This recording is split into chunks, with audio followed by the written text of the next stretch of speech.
नमस्कार दोस्तों। आज हम भीष्म साहनी जी की कहानी लेकर आए हैं, जिस कहानी का शीर्षक है चीफ की दावत। चीफ की दावत एक पारिवारिक संस्कारों का विघटन करती हुई कहानी है। तो चलो देखते हैं। चीफ की दावत। आज मिस्टर सामनाथ के घर चीफ की दावत थी। सामनाथ और उनकी धर्मपत्नी को पसीना पहुँचने की फुर्सत न थी।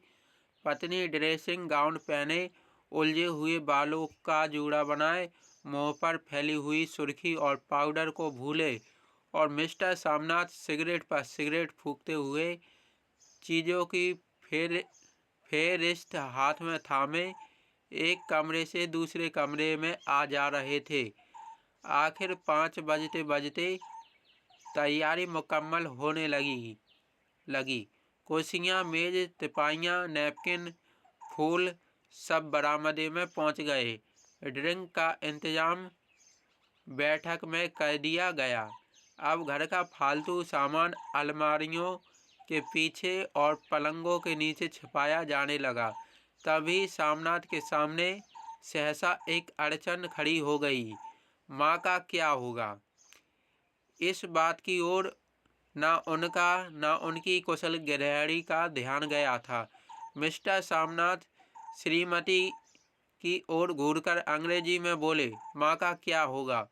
श्रीमती काम करते करते ठहर गई और थोड़ी देर तक सोचने के बाद बोली, इन्हें पिछवाड़े इनकी सहेली के घर भेज दो। रात भर बेशक वहीं रहे, कल आ जाए।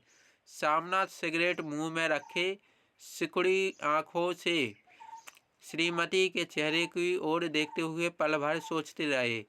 फिर सिर हिलाकर बोले, नहीं, मैं नहीं चाहता कि उस बुढ़िया का आना जाना यहाँ फिर से शुरू हो।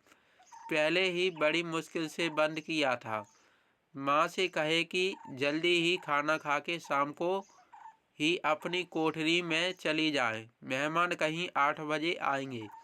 इससे पहले ही अपने काम से निपट ले। सुझाव ठीक था, दोनों को पसंद आया, मगर फिर सहसा श्रीमती बोल उठी। जो वह सो गई और नींद में खर्राटे लेने लगी तो साथ ही तो बरामदा है जहाँ लोग खाना खाएंगे, तो इन्हें कह देंगे कि अंदर से दरवाज़ा बंद कर लें। मैं बाहर से ताला लगा दूंगा, या माँ को कह दूंगा कि अंदर जाकर सोए, नहीं बैठी रहे। और क्या? और जो सो गई तो डिनर का क्या मालूम कब तक चले? 11 बजे तक तो तुम ड्रिंक ही करते रहते हो। सामनाथ कुछ खिज उठे, हाथ झटकते हुए बोले, अच्छी भली यह भाई के पास जा रही थी। तुमने यूं ही खुद अच्छा बनने के लिए बीच में टांग अड़ा दी। वाह, तुम माँ और बेटे की बातों में मैं क्यों बुरी बनूं? तुम जानो और वह जाने। मिस्टर सामनाथ चुप रहे। यह मौका बहस का न था, समस्या का हल ढूंढने का था। उन्होंने घूमकर माँ की कोठरी की ओर देखा। कोठरी का दरवाज़ा बरामदे में खुलता था। बरामदे की ओर देखते हुए झट से बोले, मैंने सोच लिया है। और उन्हीं कदमों से माँ की कोठरी के बाहर जा खड़े हुए। माँ दीवार के साथ एक चौकी पर बैठी, दुपट्टे में मुँह सिर लपेटे माला जप रही थीं। सुबह से तैयारी होती देखते हुए माँ का दिल धड़क रहा था। बेटे दफ्तर का बड़ा साहब घर पर आ रहा था। बेटे के दफ्तर का बड़ा साहब घर पर आ रहा है। सारा काम सुबीते से चल जाए। माँ, आज तुम खाना जल्दी खा लेना। मेहमान लोग 7:30 बजे आ जाएंगे। माँ ने धीरे से मुंह पर से दुपट्टा हटाया और बेटे को देखते हुए कहा, आज मुझे खाना नहीं खाना है। बेटा, तुम जानते हो मांस मछली बने तो मैं कुछ नहीं खाती। जैसे भी हो अपने काम से जल्दी निपट लेना। अच्छा बेटा। और माँ हम लोग पहले बैठक में बैठेंगे, उतनी देर तुम यहाँ बरामदे में बैठना। फिर जब हम यहाँ आ जाएं तो तुम गुसल खाने के रास्ते बैठक में चली जाना। माँ अबाक बेटे का चेहरा देखने लगी, फिर धीरे से बोली, अच्छा बेटा। और माँ आज जल्दी सो नहीं जाना, तुम्हारे खर्राटे की आवाज़ दूर तक जाती है। माँ लज्जित सी आवाज़ में बोली, क्या करूँ बेटा, मेरे बस की बात नहीं है। जब से बीमारी से उठी हूँ नाक से सांस नहीं ले सकती। मिस्टर सामनाथ ने इंतजाम तो कर दिया, फिर भी उनकी उधेड़ बुन खत्म नहीं हुई। जो चीफ अचानक उधार आ निकला तो 8-10 मेहमान होंगे, देसी अफसर, उनकी स्त्रियां होंगी। कोई भी गुसल खाने की तरफ जा सकता है। क्षोभ और क्रोध में वह झुंझलाने लगे। एक कुर्सी को उठाकर बरामदे में कोठरी के बाहर रखते हुए बोले, आओ माँ, इस पर जरा बैठो तो। माँ माला संभालती, पल्ला ठीक करती उठी और धीरे से कुर्सी पर आकर बैठ गई। यूं नहीं माँ, टांगे ऊपर चढ़ाकर नहीं बैठते, यह खाट नहीं है। माँ ने टांगे नीचे उतार ली, और खुदा के वास्ते नंगे पाँव नहीं घूमना, ना ही वह खड़ाऊ पहनकर सामने आना। किसी दिन तुम्हारी वह खड़ाऊ उठाकर मैं बाहर फेंक दूंगा। माँ चुप रही। कपड़े कौन से पहनोगी माँ? जो है वही पहनूंगी बेटा, जो कहो पहन लूँ। मिस्टर सामनाथ सिगरेट मुंह में रखे, फिर अधखुली आंखों में से माँ की ओर देखने लगे और माँ के कपड़ों की सोचने लगे। सामनाथ हर बात में तरतीब चाहते थे। घर का सब संचालन उनके अपने हाथ में था। खूंटियाँ कमरों में कहाँ लगाई जाएं, बिस्तर कहाँ बिछे, किस रंग के पर्दे लगाए जाएं, श्रीमती कौन सी साड़ी पहने, मेज किस साइज की हो। सामनाथ को चिंता थी कि अगर चीफ का साक्षात माँ से हो गया तो कहीं लज्जित नहीं होना पड़े। माँ को सिर से पांव तक देखते हुए बोले, तुम सफ़ेद कमीज और सफ़ेद सलवार पहन लो माँ, पहन के आओ तो जरा देखूं। माँ धीरे से उठी और अपनी कोठरी में कपड़े पहनने चली गईं। यह माँ का झमेला ही रहेगा। उन्होंने फिर से अंग्रेजी में अपनी स्त्री से कहा, कोई ढंग की बात हो तो भी कोई कहे, अगर कहीं कोई उल्टी सीधी बात हो गई, चीफ को बुरा लगा तो सारा मज़ा जाता रहेगा। माँ सफ़ेद कमीज और सफ़ेद सलवार पहनकर बाहर निकली। छोटा सा कद, सफ़ेद कपड़ों में लिपटा छोटा सा सूखा हुआ शरीर, धुंधली आंखें, केवल सिर के आधे झड़े हुए बाल पल्ले की ओट में छिप पाए थे। पहले से कुछ ही कम कुरूप नजर आ रही थी। चलो ठीक है, कोई चूड़ियाँ बूड़ियाँ हो तो वह भी पहन लो, कोई हर्ज नहीं है। चूड़ियाँ कहाँ से लाऊं बेटा, तुम तो जानते हो सब जेवर तुम्हारी पढ़ाई में बिक गए। यह वाक्य सामनाथ को तीर की तरह लगा। तिनक कर बोला, यह कौन सा राग छेड़ दिया? माँ सीधा कह दो, नहीं है जेवर बस, इसमें पढ़ाई वढ़ाई का क्या ताल्लुक है? जो जेवर बिका तो कुछ बनकर ही आया, निरा लंडूरा तो नहीं लौट आया। जितना दिया था उससे दोगुना ले लेना। मेरी जीभ जल जाए बेटा, तुमसे जेवर लूँगी। मेरे मुंह से यूं ही निकल गया, जो होते तो लाख बार पहनती। 5:30 बज चुके थे। अभी मिस्टर सामनाथ को खुद भी नहा धोकर तैयार होना था। श्रीमती कब की अपने कमरे में जा चुकी थी। सामनाथ जाते ही एक बार फिर माँ को हिदायत करते गए, माँ रोज की तरह गुमसुम बन के नहीं बैठी रहना। अगर साहब इधर आ निकले और कोई बात पूछे तो ठीक तरह से बात का जवाब देना। मैं ना पढ़ी ना लिखी बेटा, मैं क्या बात करूँगी। तुम कह देना माँ अनपढ़ है, कुछ जानती समझती नहीं, वह नहीं पूछेगा। 7 बजते बजते माँ का दिल धक धक करने लगा।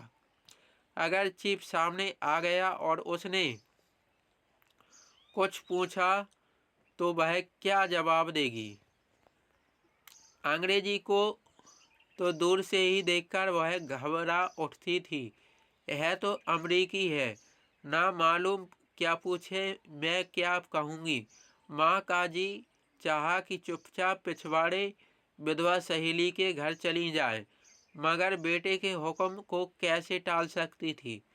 चुपचाप कुर्सी पर से टांगे लटकाए वहीं बैठी रही।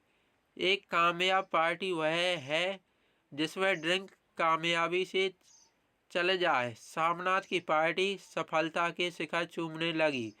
वार्तालाप उसी रौ में बह रहा था जिस रौ में गिलास भरे जा रहे थे। कहीं कोई रुकावट ना थी, कोई अड़चन ना थी। साहब को भेसकी पसंद आई थी, मैम साहब को पर्दे पसंद आए थे, सोफा कवर का डिजाइन पसंद आया था, कमरे की सजावट पसंद आई थी। इससे बढ़कर क्या चाहिए। साहब तो ड्रिंक के दूसरे दौर में ही चुटकुले और कहानियाँ कहने लग गए थे। दफ्तर में जितना रौब रखते थे, यहाँ पर उतने ही दोस्त परवर हो रहे थे। और उनकी स्त्री काला गाउन पहने, गले में सफ़ेद मोतियों का हार, सेंट और पाउडर की महक से ओतप्रोत कमरे में बैठी सभी देसी स्त्रियों की आराधना का केंद्र बनी हुई थी। बात बात पर हंसती, बात बात पर सिर हिलाती और सामनाथ की स्त्री से तो ऐसे बातें कर रही थी जैसे उनकी पुरानी सहेली हो। और इसी रो में पीते पिलाते 10:30 बज गए। वक्त गुजरता पता ही ना चला। आखिर सब लोग अपने अपने गिलासों में से आखिरी घूंट पीकर खाना खाने के लिए उठे और बैठक से बाहर निकले। आगे आगे सामनाथ रास्ता दिखाते हुए, पीछे चीफ और दूसरे मेहमान। बरामदे में पहुंचते ही सामनाथ सहसा ठिठक गए। जो दृश्य उन्होंने देखा उससे उनकी टांगें लड़खड़ा गईं और क्षण भर में सारा नशा हिरन होने लगा। बरामदे में एन कोठरी के बाहर माँ अपनी कुर्सी पर ज्यों की त्यों बैठी थी, मगर दोनों पांव कुर्सी की सीट पर रखे हुए और सिर दाएं से बाएं, बाएं से दाएं झूल रहा था और मुंह में से लगातार गहरे खर्राटे की आवाज़ आ रही थी। जब सिर कुछ देर के लिए टेढ़ा होकर एक तरफ थम जाता तो खर्राटे भी और भी गहरे हो उठते और फिर जब झटके से नींद टूटती तो सिर फिर दाएं से बाएं झूलने लगता। पल्ला सिर पर से खिसक आया था और माँ के झरे हुए बाल आधे गंजे सिर पर अस्त व्यस्त बिखर रहे थे। देखते ही सामनाथ को हो उठे। जी चाहा कि माँ को धक्का देकर उठा दे और उन्हें कोठरी में धकेल दे, मगर ऐसा करना संभव न था। चीफ और बाकी मेहमान पास खड़े थे। माँ को देखते ही देसी अफसरों की कुछ स्त्रियां हंस दी कि इतने में चीफ ने धीरे से कहा, पुअर डियर। माँ हड़बड़ा के उठ बैठी। सामने खड़े इतने लोगों को देखकर ऐसी घबराई कि कुछ कहते ना बना। झट से पल्ला सिर पर रखती हुई खड़ी हो गई और जमीन को देखने लगी। उनके पांव लड़खड़ाने लगे और हाथों की उंगलियां थर थर कांपने लगीं। माँ, तुम जाके सो जाओ। तुम क्यों इतनी देर तक जाग रही थी? और खिसियाई हुई नजरों से सामनाथ चीफ के मुंह की ओर देखने लगे। चीफ के चेहरे पर मुस्कुराहट थी। वह वहीं खड़े खड़े बोले, नमस्ते। माँ ने झिझकते हुए अपने में सिमटते हुए दोनों हाथ जोड़े, मगर एक हाथ दुपट्टे के अंदर माला को पकड़े हुए था, दूसरा बाहर। ठीक तरह से नमस्ते भी न कर पाई। सामनाथ इस पर भी खिन्न हो उठे। इतने में चीफ ने अपना दायां हाथ से मिलाने के लिए माँ के आगे किया। माँ और भी घबरा उठी। माँ, हाथ मिलाओ। पर हाथ कैसे मिलाती? दाएं हाथ में तो माला थी। घबराहट में माँ ने बायां हाथ ही साहब के दाएं हाथ पर रख दिया। सामनाथ दिल ही दिल में जल उठे। देसी अफसरों की स्त्रियां खिलखिलाकर हंस पड़ी। यूँ नहीं माँ, तुम तो जानती हो दायां हाथ मिलाया जाता है, दायां हाथ मिलाओ। मगर तब तक चीफ माँ का बायां हाथ ही बार बार हिलाकर कह रहे थे, हाउ डू यू डू। कहो माँ, मैं ठीक हूँ, खैरियत से हूँ। माँ कुछ बड़बड़ाई। माँ कहती है, मैं ठीक हूँ। कहो माँ, हाउ डू यू डू। माँ धीरे से सकसाते हुए बोली, हाउ डू। एक बार फिर कहा उठा। वातावरण हल्का होने लगा। साहब ने स्थिति संभाल ली थी। लोग हंसने चहकने लगे थे। सामनाथ के मन का क्षोभ भी कुछ कुछ कम होने लगा था। साहब अपने हाथ में माँ का हाथ अब भी पकड़े हुए थे और माँ सिकुड़ी जा रही थी। साहब के मुंह से शराब की बू आ रही थी। सामनाथ अंग्रेजी में बोले, मेरी माँ गांव की रहने वाली है, उम्र भर गांव में ही रही है, इसलिए आपसे लजाती है। साहब इस पर खुश नजर आए। बोले, सच है, मुझे गांव के लोग बहुत पसंद है। तब तो तुम्हारी माँ गांव के गीत और नाच भी जानती होगी। चीफ खुशी से सिर हिलाते हुए माँ को टिकटिकी बांधे देखने लगे। माँ, साहब कहते हैं, कोई गाना सुनाओ, कोई पुराना गीत, तुम्हें तो कितने ही याद होंगे। माँ धीरे से बोली, मैं क्या गाऊंगी बेटा, मैंने कब गाया है। वाह माँ, मेहमान का कहा भी कोई टालता है। साहब ने इतनी रीझ से कहा, नहीं गाओगी तो साहब बुरा मानेंगे। मैं क्या गाऊं बेटा, मुझे क्या आता है। वाह, कोई बढ़िया टप्पे सुना दो, दो पत्थर आनरा दे। देसी अफसर और उनकी स्त्रियों ने इस सुझाव पर तालियां पीटी। माँ कभी दीन दृष्टि से बेटे के चेहरे को देखती, कभी पास खड़ी बहू के चेहरे को। इतने में बेटे ने गंभीर आदेश भरे लहजे में कहा, माँ। इसके बाद हाँ या ना का सवाल ही ना उठता था। माँ बैठ गई और छीड़ दुर्बल ललचाती आवाज में एक पुराना विवाह का गीत गाने लगी। हरियाणी माए हरियाणी भेड़े, हरियाते भागे भरिया है। देसी स्त्रियां खिलखिला के हंस उठी। 3 पंक्तियां गा के माँ चुप हो गई। बरामदा तालियों से गूंज उठा। साहब तालियां पीटना बंद ही ना करते थे। सामनाथ की खीज प्रसन्नता और गर्व में बदल उठी थी। माँ ने पार्टी में नया रंग भर दिया था। तालियां थमने पर साहब बोले, पंजाब के गांवों की दस्तकारी क्या है। सामनाथ खुशी में झूम रहे थे। बोले, ओ बहुत कुछ साहब, मैं आपको एक सेट उन चीज़ों का भेंट करूँगा, आप उन्हें देखकर खुश होंगे। मगर साहब ने सिर हिलाकर अंग्रेजी में फिर पूछा, नहीं, मैं दुकानों की चीज़ नहीं मांगता। पंजाबियों के घरों में क्या बनता है, औरतें खुद क्या बनाती हैं। सामनाथ कुछ सोचते हुए बोले, लड़कियां गुड़ियां बनाती हैं, औरतें फुलकरियां बनाती हैं। फुलकारी क्या है। सामनाथ फुलकारी का मतलब समझाने की असफल चेष्टा करने के बाद माँ को बोले, क्यों माँ, कोई पुरानी फुलकारी घर में है। माँ चुपचाप अंदर गई और अपनी पुरानी फुलकारी उठा लाई। साहब बड़ी रुचि से फुलकारी देखने लगे। पुरानी फुलकारी थी, जगह जगह से उसके तागे टूट रहे थे और कपड़ा फटने लगा था। साहब की रुचि को देखकर सामनाथ बोले, यह फटी हुई है साहब, मैं आपको नई बनवा दूंगा, माँ बना देगी। क्यों माँ, साहब को फुलकारी बहुत पसंद है, इन्हें ऐसी ही फुलकारी बना दोगी ना। माँ चुप रही, फिर डरते डरते धीरे से बोली, अब मेरी नज़र कहाँ है बेटा, बूढ़ी आंखें क्या देखेंगी।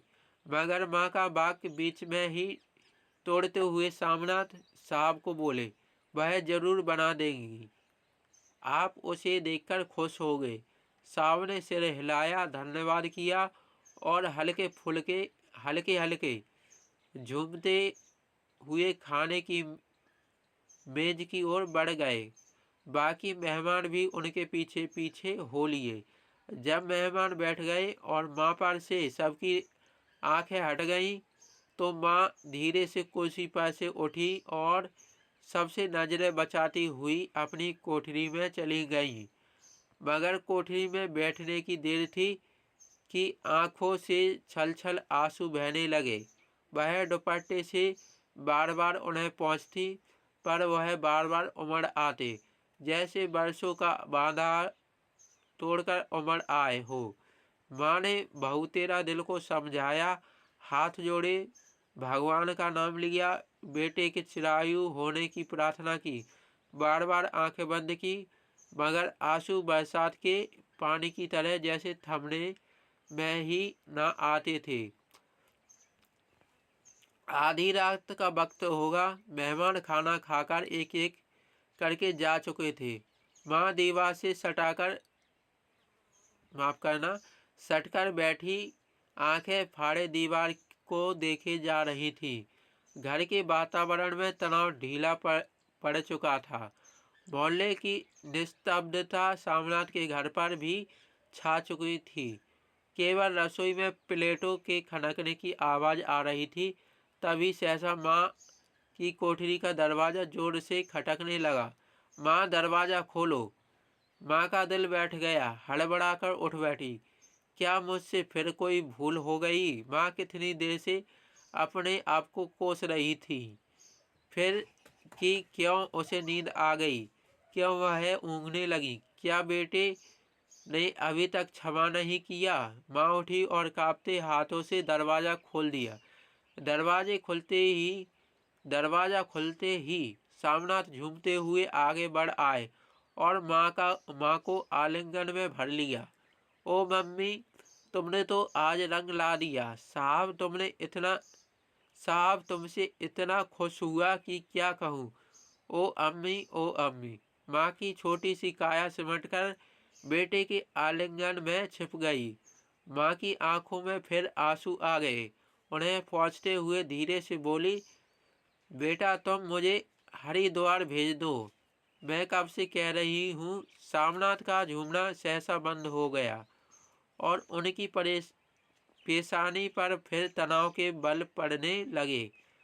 उनकी बाहें माँ के शरीर पर से हट आईं। क्या कहा माँ, यह कौन सा राग तुमने फिर छेड़ दिया? सामनाथ का क्रोध बढ़ने लगा। बोलते गए, तुम मुझे बदनाम करना चाहती हो ताकि दुनिया कहे कि बेटा माँ को अपने पास नहीं रख सकता। नहीं बेटा, अब तुम अपनी बहू के साथ जैसा मन चाहे रहो। मैंने अपना खा पहन लिया, अब यहाँ क्या करूँगी।